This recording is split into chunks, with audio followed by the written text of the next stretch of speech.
Oh, Biden's here. My fellow Americans. My fellow Americans. I'm speaking to you tonight from behind the resolute desk in the Oval Office.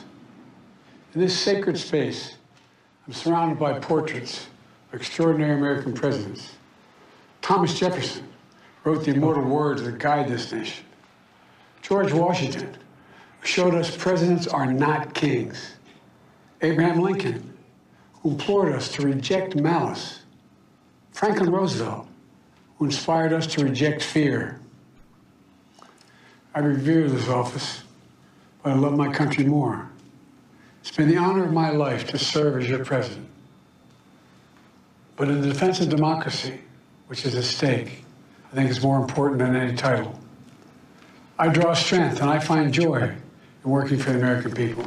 I respect that. But this sacred task of perfecting our union, it's not about me, it's about you. Oh, he's choosing not to do the Ruth Gator Ginsburg thing. It's about we, the people. Yeah. We can never forget that. And I never have. I've made it clear that I believe America is at an inflection point.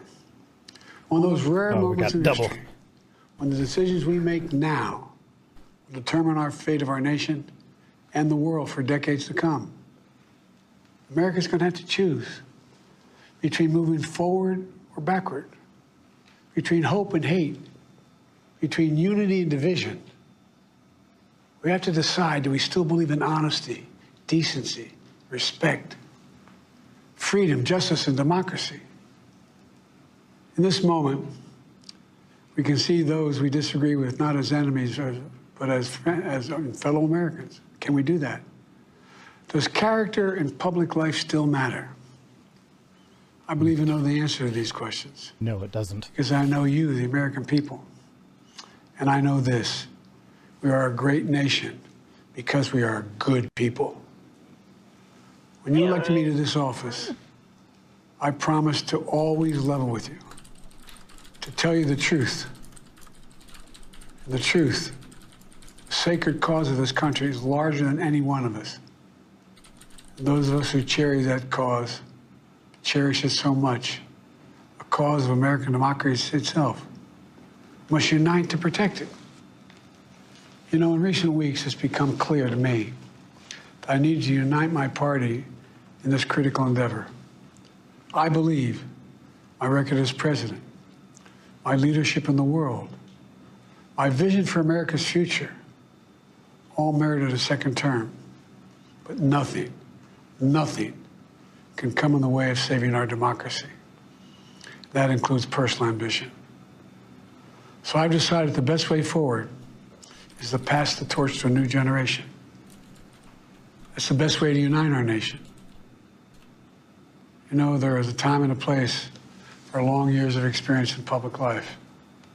There's also a time and a place for new voices, fresh voices. Like he's stepping down from the younger voices. Running, but also from and the that presidency. time and place is now.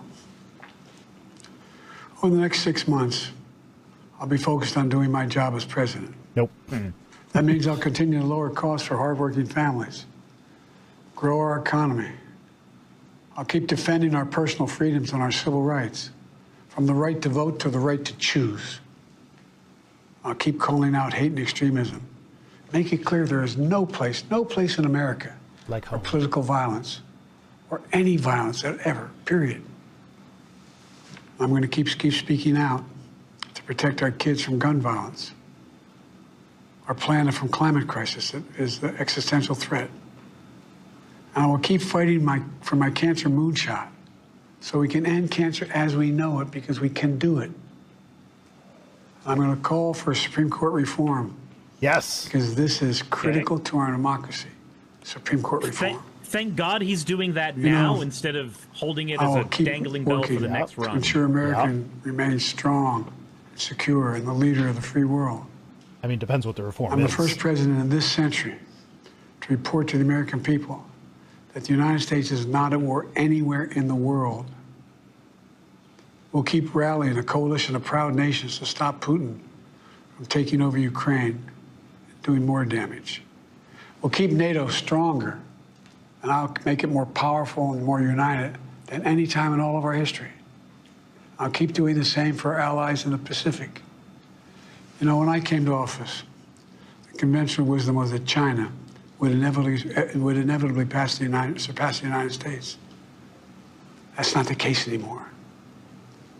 And I'm going to keep working to end the war in Gaza, bring home all the hostages, and bring peace and security to the Middle East and end this war. We're also working around the clock to bring home Americans being unjustly detained all around the world. You know, we've come so far since my inauguration. On that day, I told you, as I stood in that winter, we stood in a winter of peril and a winter of possibilities. Peril and possibilities. We were in the grip of the worst pandemic in the century. The worst economic crisis since the Great Depression. The worst attack on our democracy since the Civil War. We came together as Americans. Did he just get like we got through adrenaline shot through him? We emerged this stronger, last more prosperous, and more secure. He was doing this. Today we have the strongest economy in the world, creating nearly 16 million new jobs, a record.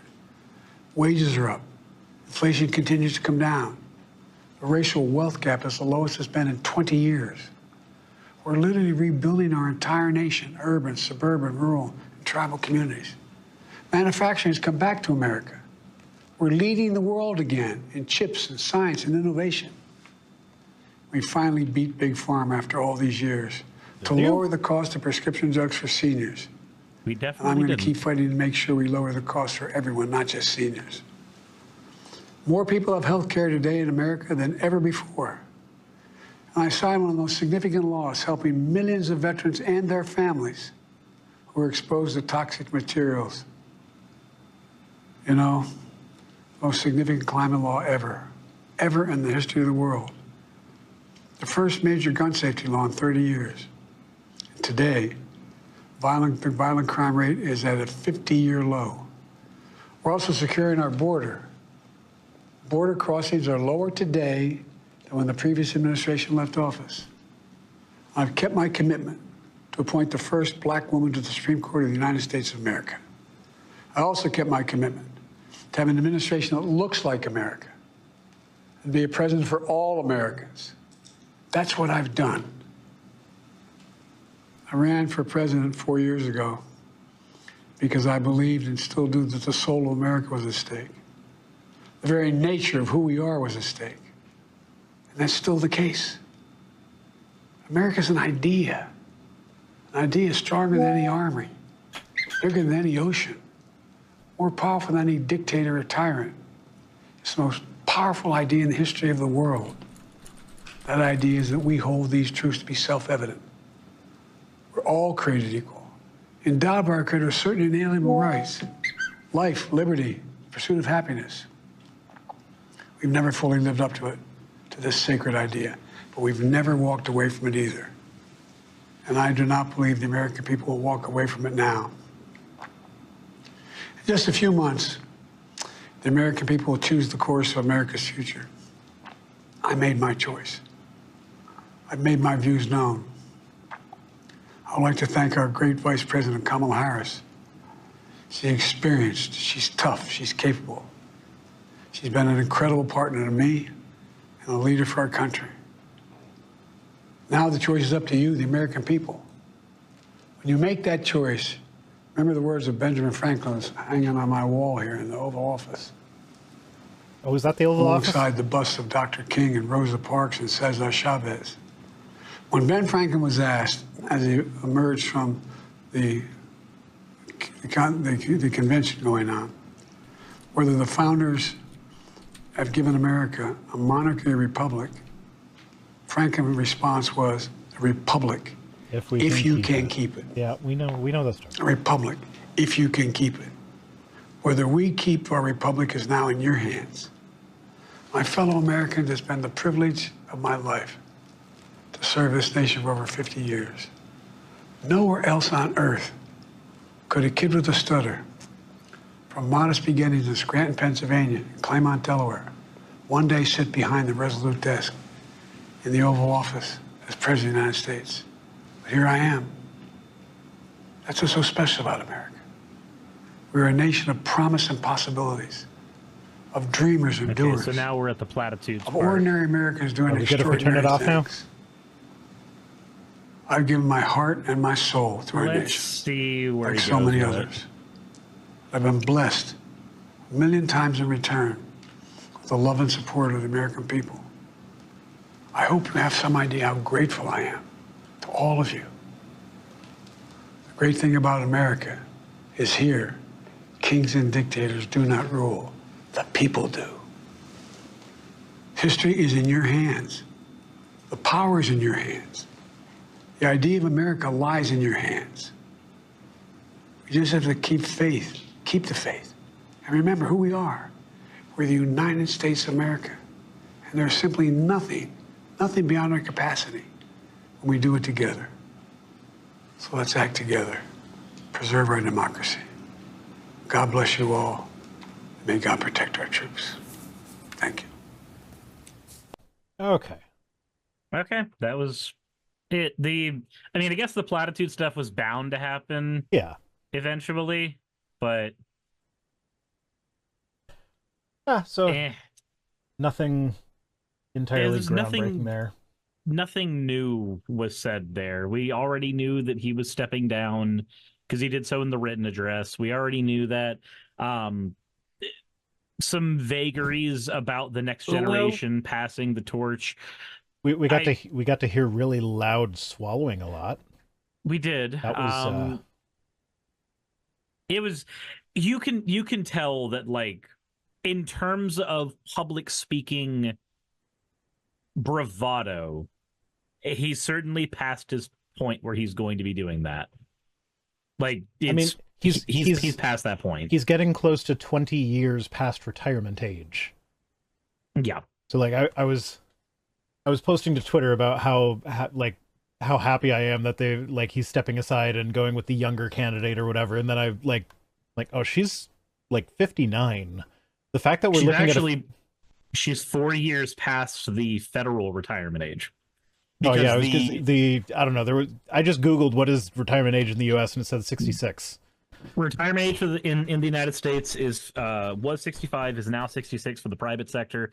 It is 55 for the federal sector of the internet, because Project 2025 talks about how they don't like that the retirement age is 55 for the federal sector of the internet of the United States, and they want to push it back to be more in line with the private sector.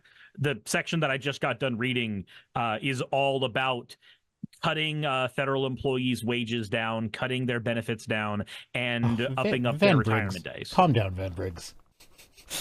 Are we sure that was loud swallowing? If it was there, we sure it was Joe and not Jill under the desk giving him the energy for speech. I mean, that would still be loud swallowing. There was a moment, only if he comes more than dust. Let's be honest. Otherwise, it'd be coughing. But it's the it does kind of track a little bit though with his cadence in the speech. He was legitimately getting hard to listen to. He was legitimately getting hard, is what I heard there.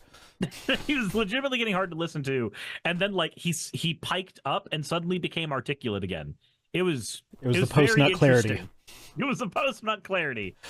Oh God! I was just distracted by I could see the teleprompter lines in the reflection in the window, so I was just distracted by that. Yeah, you could tell it's teleprompter, and I know. I'm not complaining about it. As someone who would be lost without his teleprompter, I'm not going to criticize him for using it. I just also go to great lengths to make sure you can't see reflections of it anywhere in my videos. No, that's entirely fair. One day I should probably get a teleprompter, but then again, one day I should probably write a script. Maybe that would help. I mean, if you pay for shipping, I'll send you my old one. I just stick your phone in it. I just don't know if I had a use for it is the thing. Like my efforts have always gone towards removing filler words from my speech normally, and then making sure that if I'm recording something for the Magic Channel is where I would probably use it the most. But then on the Magic Channel, I don't use a script either, because I just go, oh, that doesn't sound the way I wanted it to be. Let me just cut, try again until I get it right. It leads to a lot of spare footage just sitting in my video folder, but we ignore that. Yeah, no, I still screw up even with the teleprompter. Ugh. And I also, because the ADHD way of writing scripts, I do not go back and edit once I'm done. Like every now and then, like as I'm writing something, I'll remember something else that I wrote earlier and be like, oh, that actually, I should probably go back and change that. But like, if I don't do that, is like first draft of my script is also the last draft, but then the actual performance of the script is kind of like my first proofread. And so there are times when it's like, oh, I worded that really awkwardly. I should probably reword that. And now I'm trying to think of how to reword it in my head while reading the words on the screen, and it just makes everything worse. Having a brain speech thing like a stutter sucks ass in a bad way. Yeah, we do have to remember, but I don't like to criticize how he talks because he has a stutter. So the fact that he talks so well is impressive, to be honest. And like the slurring that he did, like I can't say I would do any better. I can understand the perspective of trying not to like quite literally be ableist when talking about another person's stutter, but I think it's also very fair to recognize from the outside if it legitimately makes it harder to listen to. And there were, like I said, there were parts where the speech got harder to listen to because he dipped out of articulation, and then he got back into articulation and things were fine. But once the words no longer are being enunciated properly, it's very hard for me to tell what someone is saying, slur or no slur. Yeah. Fennec says, I mean, he has a stutter and he's also in his 80s. Yeah, so like I was kind of getting at before, I don't think I finished my point, is that like the candidate that we're now all looking at as bringing fresh youth into the equation is 60 years old. She's 6 years away from retirement age. Yeah, that's the young candidate. Like, come the fuck on. The young candidate is 20 years JD Vance's senior. Oh, Reploid is so lucky. You know how many times I like hovered my mouse over the video with the intention of turning up the speed and then was like, oh wait, it's live. I can't do that. Yeah. So, yeah. Lucky Reploid. Late is the way to watch Joe Biden talk. But like you said, nothing really new was given in the speech. It wasn't bad. I mean, it wasn't a bad address. I'm gonna call it now and say that there's probably already posts from Republicans on Twitter about how that was either pre-recorded or it was AI or something, and they're gonna still believe that he's dead. Thing. Yeah. That stuff's been kind of infuriating to watch, not because I have any personal stake in it, but because there's a certain part where you're watching a whole bunch of people say stuff that just, if you were in the room with them, you would grab them and physically shake them and go, no, the world doesn't work like that yet. It'd be like that scene from Airplane where the lady gets slapped by everybody.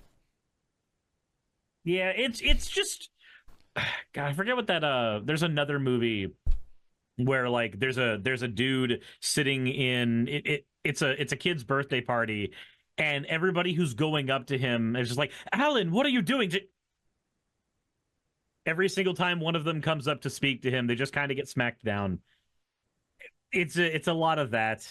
A lot of that is what you feel when you're listening to that. You're just like, okay, can you not pretend for a second we live in a true dystopia where we can just deep fake the president for this long and in front of people physically?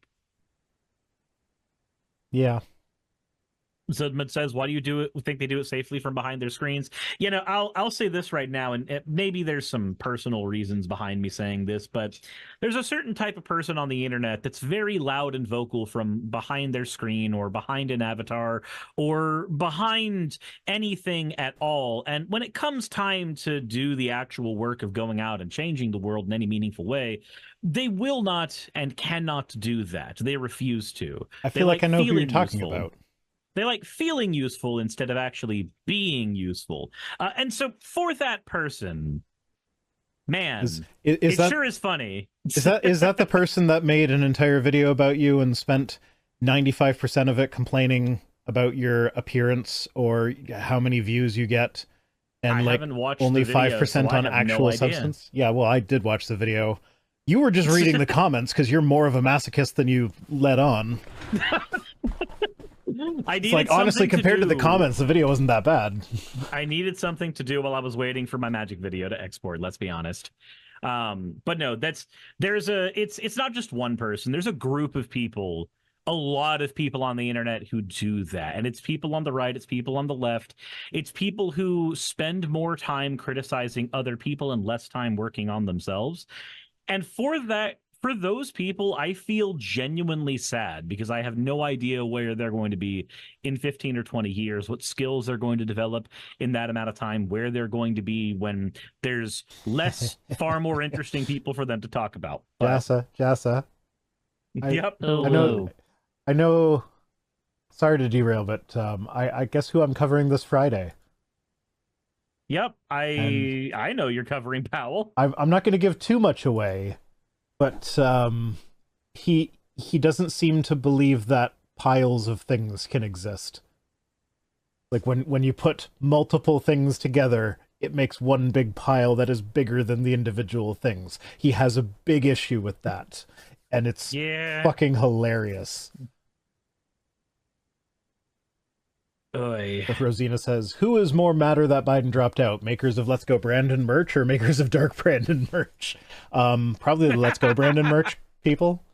Most of the Dark Brandon people knew they were doing it for the meme. Most of the Let's Go Brandon people were latching on to something that they could monetize. Yeah. That's like erosion takes care of piles. That's going to be in part 2. So the video that I'm responding to of Matt's is 40 minutes long. So I split it into 10-minute chunks. And yeah, my first response to the first 10 minutes of it is over an hour long. So Poor King says, hey, Neko, Suris, and Rhino, did you hear that Michael Bay plans to make a Skibbity Toilet movie and a TV show? I did, and I'm here for it. There's nobody that I would want to tackle that franchise more than Michael Bay. If someone's going to unclog a Skibbity Toilet, Michael Bay is going to do it with explosions. So go for it, Michael. The Skibbity Toilet series is nothing but giant mech battles and explosions anyway. That's perfect for Michael Bay.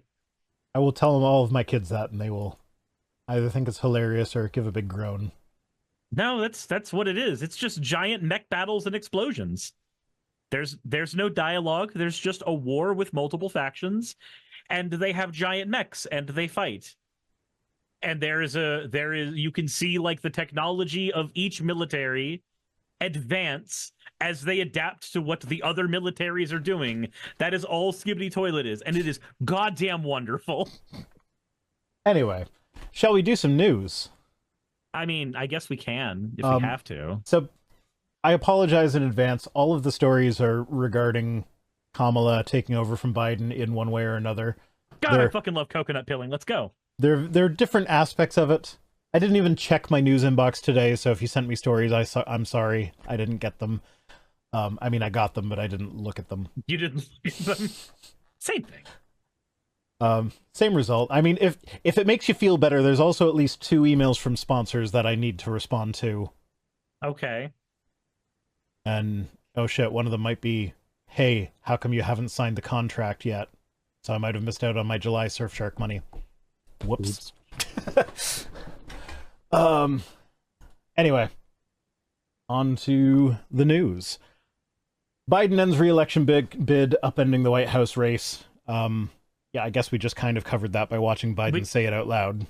I mean, we kind of did. This is also something that like would have been covered probably last week. Honestly. Did it happen before last week? I thought it was just a couple days ago. The rumor mill was far more abundant last week. Like it was all but confirmed. Someone explained the coconut thing to me. I know it's related to Kamala Harris, but like my gut reaction is like that sounds like a racist thing. So please, that's a lot of people's gut reaction. Okay, please just tell me it's not. It's not. It is literally a saying that her grandmother said to her when she would it literally is closer to a Marxist thing than it is anything else. Because the actual full saying is, what, do you think you were just dropped on a coconut head? Or on a Katini says yes, it is, Suris. No, it's Did you fall not. from a Shut up. coconut tree? Yeah, did you fall from a coconut tree?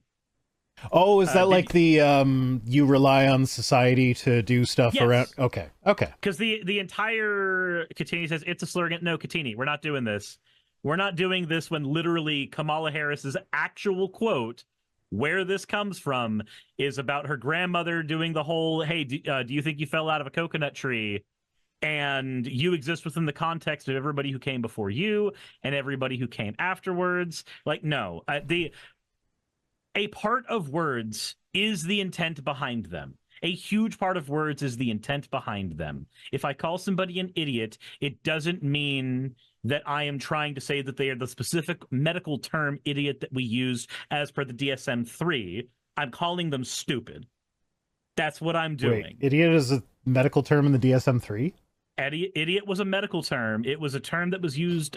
Idiocy was a diagnosis. If you had a sub 60 IQ, you were diagnosed as idiot. So, like, we've done it before. So, while there may be a racist saying about coconuts, when we're talking about Kamala Harris, nobody's fucking doing that. I'm just jumping ahead of that one right now because I've seen really brain poisoned people on Twitter doing this shit. Nobody who's advocating for Harris is doing that.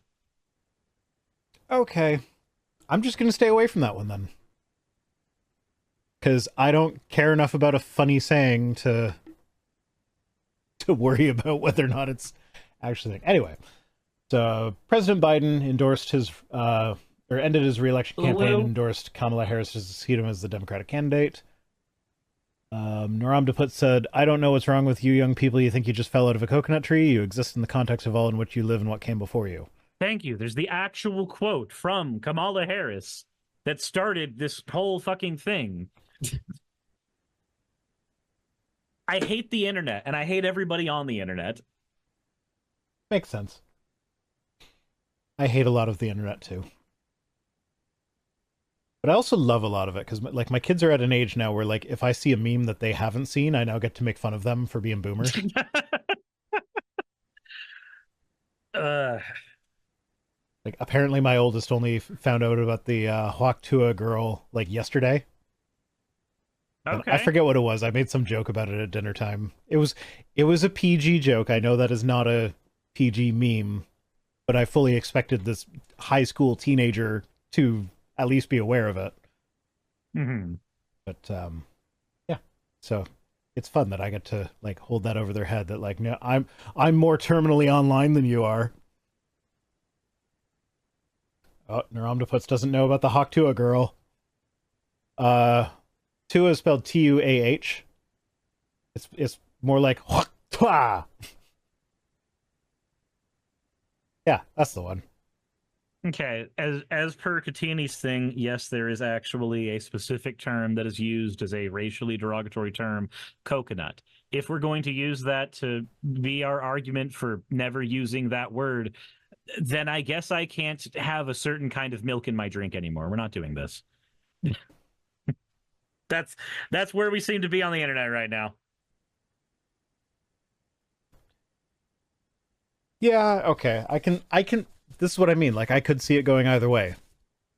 Like if you can tell that somebody is using it in a derogatory way, then call it out when they're doing that. Speaking of derogatory ways, I didn't save this to add into my tweets, but you sent me the thing where apparently Twitter's API leaked and a bunch of right-wing accounts basically have exceptions built into the Twitter code where they're allowed to use slurs and they won't get banned. And then the account that posted about that immediately got banned. Yep, it was the Antifa turtle got banned immediately, and it's not just them. Apparently, and I've been seeing that talked about for the last 20 minutes on Twitter. There's multiple accounts that are getting banned for bringing up the API leak.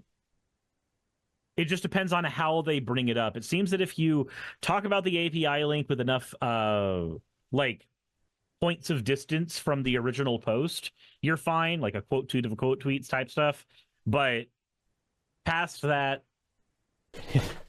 it's freaking crazy that Libs of TikTok was on the list. Yeah. It's like, okay, yeah, Libs of TikTok is allowed to just be a person saying slurs. I'm not banned yet. But yeah, I did a retweet of a retweet, so.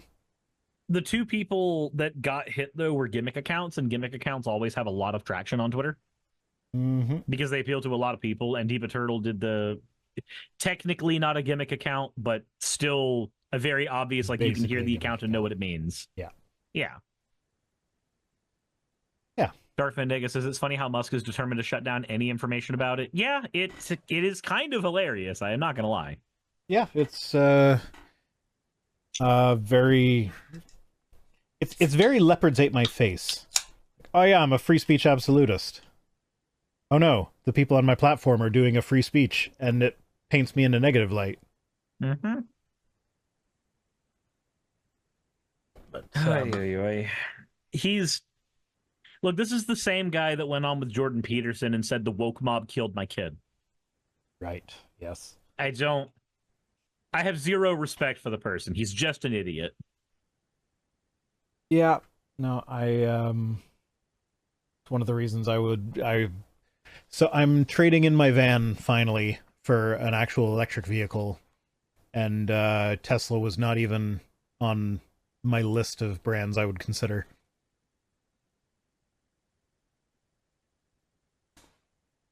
Zedbun says, I can see part of the logic behind shutting down some of the parts of the leak in terms of proprietary data, but just talking about it though, yeah, no, that's Musk covering stuff. Yep.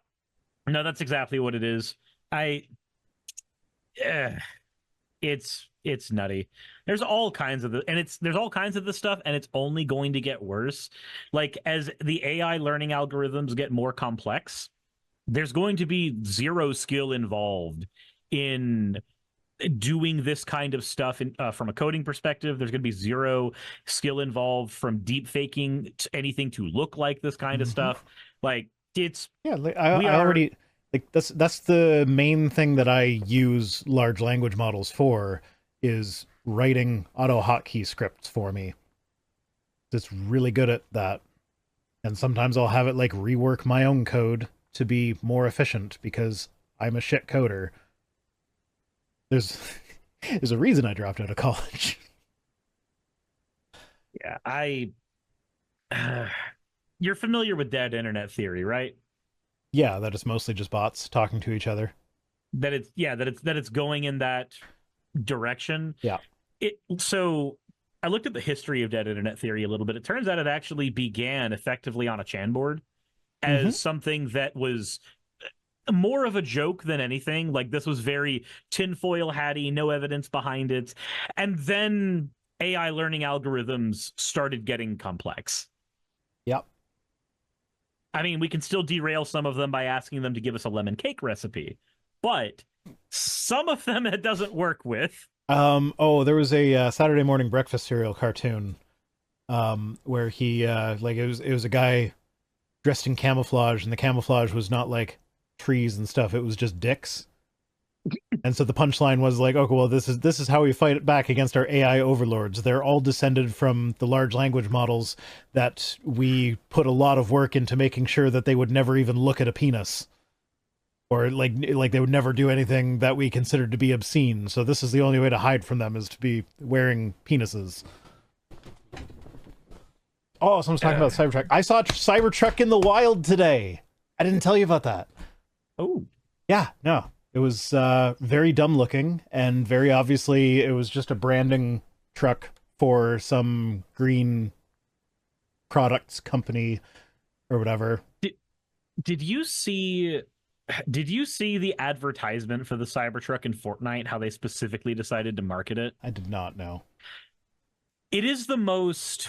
Okay, so Fennec wins. It's always satisfying to see some, like, someone who drives a Cybertruck is going to be a douchebag. So to see them pulled over, that's satisfying. So the Fortnite trailer for the Cybertruck coming into Fortnite, which is always like a couple week thing anyway, but the trailer for it was an actual pickup truck, and then the Cybertruck with a chain to both of their hitches, and them driving in opposite directions and not being able to make each other move until the chain snapped. And it's funny to me because it's basically saying, look, the Cybertruck can do everything a real truck can do. Look at it. Because that's been one of the main things about the marketing for the Cybertruck, is constantly trying to play defense for it. Oh, look at Joe Rogan fire arrows at it. Look at how tough it is. Oh, look at how many things it can haul in its bed that doesn't exist. Oh, look at the potential it can have compared to an actual work vehicle that if you just made a strong EV version of would be better. No, instead you need this thing that looks like it was in an unrendered N64 game. And that makes it cool. It's also, you know, hundreds of thousands of dollars more than an EV truck, but who am I to just judge you for making bad decisions? So looking at that advertisement, I'm just like, wow, this is the most limp-dicked compensatory thing you could have done to introduce the Cybertruck in Fortnite. The Cybertruck then can't get wet. Something about the car's code doesn't work in Fortnite, so it's been recalled in Fortnite. So the Cybertruck's been recalled. No matter where it goes in the real world or in digital, it's been gone. It's fucking funny. And Adam says, I've seen F-150 Lightnings around Ottawa. Yeah, I saw one of them in the wild today too. Personally, I will freely admit that I am a truck bigot. I am bigoted against people who drive pickup trucks. Not all pickup trucks. The big, ridiculous monster pickup truck type things, like the ones with the extended cabs and the, like, are way taller than they need to be. Because the thing is, if you actually need a truck because you need to tow stuff and haul stuff and you need a strong vehicle to do it, the little ones actually have if you look at the trucks, the non-extended cab, the smaller ones, like the classic trucks, the classic farmer's truck or whatever, those trucks actually have a stronger, like they have more towing capacity, they have a bigger bed. And so then people will be like, oh, well, I need something that can haul stuff, and I have a family, and we can only afford one vehicle. Okay, that's valid. You know what has a lot more hauling capacity than an extended cab trucks? Minivans. You put the seats down in a minivan, you get more bed space. So, like, you don't get the same amount of bed space that you get in a pickup truck, though. No, you get more. It can't go as tall, but, like, how often is that even a thing? I've literally, this is something I pay attention. How often are you doing construction projects on your house? Well, so this is something I actually pay attention to, because, like, that's, like, when I've heard people that have the same opinion as me argue about this, that's the first thing that I think of, is, like, what if you need something tall that goes above the roof of the minivan? You can't just take the top off. And so, like, I actually look out for trucks that are carrying things that go above the roof. And in the last couple years, I've seen one truck carrying something that actually went above the roof line, and it was an extended cab truck, where if they had either a smaller truck or a minivan, it would have been able to fit it. Like, the reason it was above the roof line was because they had to tilt it up to get it to fit in that little tiny ass bed that they had. So, yeah, there's no rational justification for having an extended cab pickup truck. If you need a workhorse truck, you get one of the little ones. You don't get one of the big ones. Maybe I'm just desensitized to it because I live in the rural Georgia South, and most everybody's got one, whether or not they are trying to use it for, like, actual truck purposes, or it's just what they have. It's just such a common thing here that it doesn't register on my radar. But there is so for me it's also a safety thing, because I have 5 kids. You know who's way more likely to run over their own children in driveways? People that own trucks and the big SUVs. People who own cars and little SUVs, little crossovers or whatever, not so much. I mean, when my leg got crushed, it was from a Ford Excursion, which is built on the Ford F-250 frame. I'm talking which more is fucking huge. Yeah, well, yeah, I've seen an Ford F-450, I think it was. It's basically a transport truck with a pickup truck body. It was ridiculous. Anyway, I've got some super chats to catch up on. Riploid404 says the drivers of Cybertruck can't get wet. But Rosina says hashtag not all trucks. That's what I said. The little ones, which are actually the strong ones. Because here's the thing. You get the bigger truck, it's got a bigger engine in it that's a more powerful engine. Yeah, sure. But the truck itself is heavier, so now it's got less towing capacity. I need to address this one just because it's the 15th time it's been said in chat now. Miri Rand, I understand. I'm on a guest stream with another person. My ability to respond exactly directly to you is quite limited. However, thank you for fact checking me on the Fortnite truck thing. The tweet that actually said that it had been removed from Fortnite was faked. Okay. What was not faked, though, was the pledge from hundreds of thousands of Fortnite players to automatically destroy any Cybertruck they see in the game to make it that much more dangerous to even try to approach one while playing. Anyway. Yeah. Pegajace says Cybertruck looks like something out of sci-fi. Yeah, low budget 80s schlock sci-fi where the prop department had $50 worth of plywood and silver spray paint. Yeah. Adam Broughton says, I can't stand big trucks either. I drive a small sedan, well, an overpriced one, but that's beside the point. Yeah, so I'm trading my my van in for an Ioniq 5, which arguably is also overpriced. But my monthly payment's going to be the same as it was on the van, so it's not like, yes, in the long term, it's going to cost me more than just keeping the van. Well, no, because the van's getting to a point where it's about to start fucking up. Anyway, whatever. It's not necessarily the most financially sound decision that I'm making, but I have very good experience with Hyundais. Like I've owned two in the past, and they've been two of my most reliable cars. And the van that I have is a piece of shit. And it's starting to make, like, it starts to sound like a motorcycle on the highway now if you drive it for too long. So before that becomes an all the time thing, I'm giving it to a dealer that will give me like $20,000 for it instead of wait until I have to pay to fix that. Because she's got the van now, so now I can get the Ioniq 5. Yeah, there are 1 to 2 year old Ioniq 5 or EV6. Yeah, there are. But like I said, the van's gotten to a point where I just need it gone. And the easiest way to do that is, like, we just call up dealerships. Having an electric car is a non-negotiable for me. So, like, we were just calling up dealerships, being like, what electric cars do you have on the lot right now? And, yeah, the Ioniq 5 was the thing we ended up with. I still have a my partner says 2023 Trailblazer that does good enough. Yep.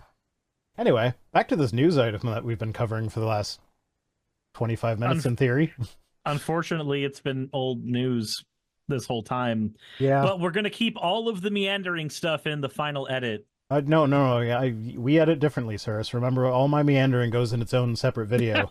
That is usually the longest video of any of the things. True. Usually, not always. Would I have taken a Cybertruck? No. Were you not here for the beginning where I said Tesla was like the only EV company that was on my absolutely not list? Well, no. The second one was Kia, which is kind of funny because I know Kia and Hyundai are owned by the same company. Like, they got the same parent company, and a lot of their cars are like same body, different stuff inside or whatever. But for whatever reason, every single Kia I have ever driven has been just like intolerably uncomfortable for me in just one way or another. And I don't know what it is about them, but it's like, if it was free, would I take it just to blow it up though? No, I don't want to be saddled with that stuff. I mean, like, there's like permits you'd need to blow it up, and if you don't get permits, then you get in trouble, and like, no, it's too much of a hassle. Man, I am once again spoiled by living in the South. Permits for blowing stuff up? Everybody here just makes homemade dynamite. I was going to say, with where you're living, you could probably just sell it and make a pretty penny. Yeah, probably. Like, nobody here wants a Cybertruck. Like, everybody in the chat saying like, "Oh yeah, I see Cybertrucks every now and then," or whatever, and they're all talking about the ones that they've seen in the wild. And like, I saw one, and it's owned by a company. Like, it's not a personal car. No person here wants a Cybertruck. You know, I definitely would, if somebody handed me one basically for free, and I had it, that would be sold immediately, and it would pay off all of my credit card debt, and it would pay off my house, and maybe I would use it to pay off my car too. I don't know, but I mean, one of those is a debt that I'm burdened with for much longer than the other. So, Yeah. Charlie Jameer says, I've seen the Tesla self-driving too. It's like the truck's maximum overdrive drove, like buggy Roombas. In the wake of Mr. Biden's decision, he declared the president was not fit to run and is certainly not fit to serve. Okay. Yeah, I feel like... Man, maybe instead of the news article specifically, we talk about some of the extracurricular stuff that's happened about this, like Trump going on Truth Social and bitching about the millions of dollars he spent on an anti-Biden campaign. I have a tweet for that, Suris. I have a tweet for that. I'm not clairvoyant. That doesn't exist. Yeah, no, that's okay. Actually, I don't know if I saved that specific tweet, but I know that is one that I pulled at some point for something. Yeah, the whole like they're complaining about how Joe Biden dropping out now constitutes fraud or something because we've spent so much money campaigning specifically against Biden. I'm just over here like, bitch, nobody's forced you to not have a platform to campaign on other than that guy sucks. Like, sure, Biden's main selling feature was the other guy sucks, but he still has a platform. Mm-hmm. Like he had things that he wanted to accomplish, policies he wanted to enact. Trump's just like, Biden sucks. Isn't he old? He's feeble. He's just as old. Yeah, Trump's only 3 years younger. Yeah, now because Biden never actually officially took the candidacy, Trump is now the oldest candidate for president in United States history. So there we go. God, the edits of like blowing Trump's face out, showing just like how old he really does look behind all the makeup and shit have been wonderful. I haven't really seen those.